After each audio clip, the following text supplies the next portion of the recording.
मेरा नाम है हरिया, मैं काम करता हूँ बहुत बढ़िया, खाता हूँ खाना और रोज गाता हूँ गाना।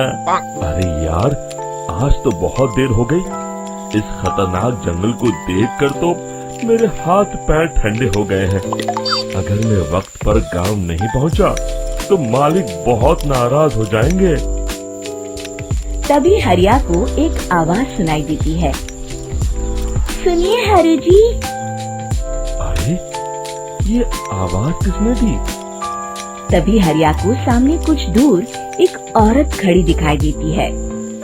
अरे भाई, ये औरत अकेली इतनी रात को इस जंगल में क्या कर रही है?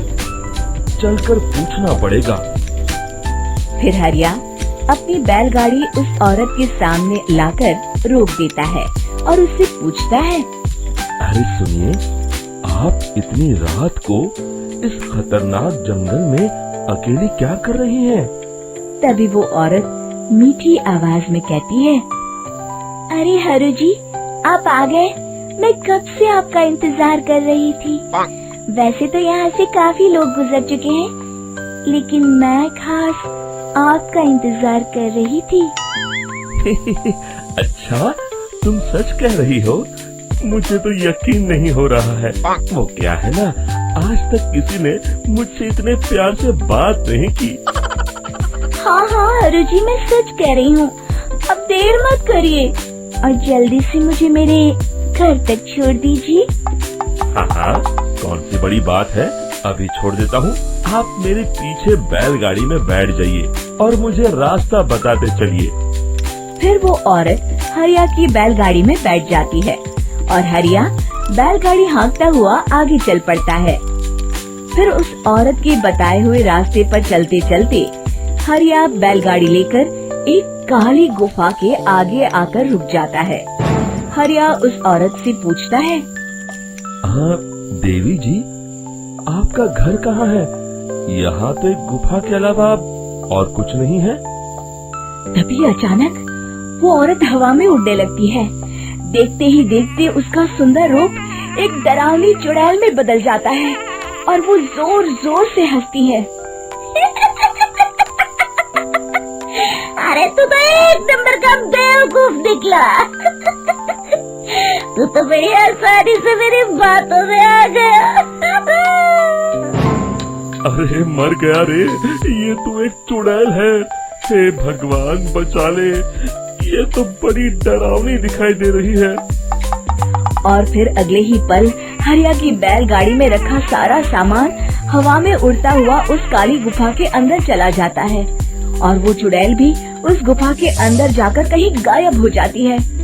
हरिया ये नजारा देख बुरी तरह घबरा और परेशान हो जाता है। अरे, ये चुड़ैल तो मेरा सारा सामान लेकर गुफा में गायब हो गई।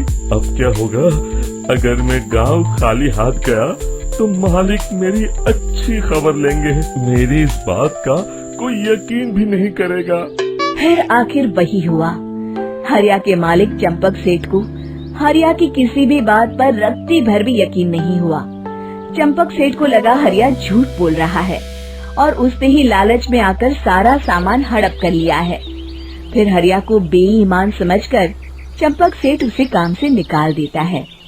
अगले दिन अपनी दुकान में परेशान बैठा चंपक सेठ गुस्से में बड़बड़ाता है। अरे, दुकान में तो सामान बिल्कुल भी नहीं है।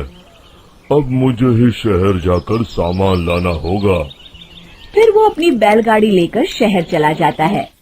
शहर से सामान लेकर जब चंपक सेठ वापस गांव लौट रहा होता है, तभी उसे एक आवाज सुनाई देती है।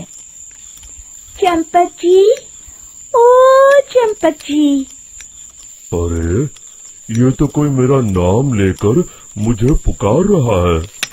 फिर उस रास्ते में वही औरत खड़ी दिखाई देती है।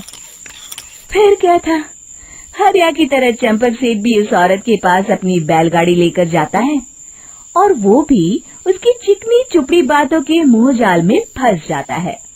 फिर चुड़ैल उसे भी अपनी गुफा तक ले जाती है और उसका सारा सामान लेकर गुफा में गायब हो जाती है। बेचारा चंपक सेठ लाचार होकर खाली हाथ गांव लौट आता है। फिर ये उस जंगल में रोज की बात हो जाती है। जो कोई भी शहर से कुछ लेकर गांव की तरफ लौटता, वो चुड़ैल उसे बेवकूफ बनाकर उसका सारा सामान लेकर गुफा में गायब हो जाती। एक दिन हरिया एक लकड़हारे को उसी जंगल की तरफ जाते हुए देखता है। फिर हरिया उसे रोकते हुए कहता है, अरे भाई, क्यों अपनी मौत को दावत दे रहे हो? मेरी बात मानो, आगे जंगल में मत जाओ, वहाँ एक बड़ी भयानक चुड़ैल रहती है। लकड़हारा हरिया की बातों को नजरअंदाज करते हुए कहता है, अरे भाई, मुझे पहले ही बहुत देर हो चुकी है, मुझे जाने दो भाई। शाम तक लकड़ियाँ काट कर शहर के बाजार में बेचना है। तुम अपनी ये कहानी किसी फुर्सत में बैठे इंसान को सुनाओ, मैं तो चला। इतना कहकर लकड़हारा वहाँ से आगे जंगल की तरफ चला जाता है। फिर अगले दिन गांव के मुखिया के घर के बाहर बहुत सारे लोग जमा हो जाते हैं। तभी हाथ में कुल्हाड़ी लिए खड़ा लकड़हारा कहता है, अरे मुखिया जी, अब आप ही हमें बचाइए उस जंगल वाली चुड़ैल से। हमारा सारा काम तो शहर से ही होता है। अरे मुखिया जी, उस चुड़ैल की वजह से तो मैं पूरी तरह बर्बाद हो गया हूँ। हम सबको मिलकर उस चुड़ैल का कोई इलाज करना पड़ेगा।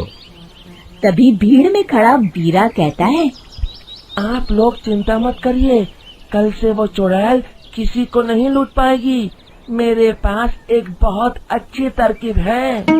तभी चंपक सेठ उसका मजाक उड़ाते हुए कहता है, अरे तेरा नाम वीरा है तो क्या हुआ? तूने अभी उस चुड़ैल को देखा नहीं है? जाकर अपना काम कर, बड़ा आया। तब मुखिया जी कहते हैं, नहीं चंपक सेठ, मुझे लगता है हमें इस लड़के को एक मौका देना चाहिए। फिर सभी गांव वाले मुखिया जी की बातों से सहमत हो जाते हैं और वीरा शाम को एक बैलगाड़ी में कुछ सामान लादकर उस जंगल की ओर चल देता है। वीरा, ओ वीरा, कहाँ जा रहा है? तभी वीरा मुड़ के देखता है, वही चुड़ैल एक औरत के रूप में खड़ी है। अरे बहन जी, मैं आपको ही ढूंढ रहा था। देखिए, मैं आपके लिए क्या लाया हूँ। हैं? अरे वाह, तो खुद मेरे लिए इतना सामान लाया है। तू ही अकेला गांव में समझदार है। जरा देखो, मैं भी खोल के, बड़े भूख लगी है। जैसे ही चुड़ैल उस सामान पर से कपड़ा हटाती है, एक भगवान शिव की तेज रोशनी उसके अंदर मूर्ति से निकलती है और चुड़ैल अपने असली रूप में आकर जलने लगती है। अरे मैं जल रही हूँ, बचाओ! बचाओ! ओम नमः शिवाय, मर गई मैं! देखते ही देखते वो चुड़ैल राख के साथ उड़ जाती है और सभी गांव वाले भी वहां जाते हैं। शिक्षा बुराई पे सदा अच्छाई की ही जीत होती है।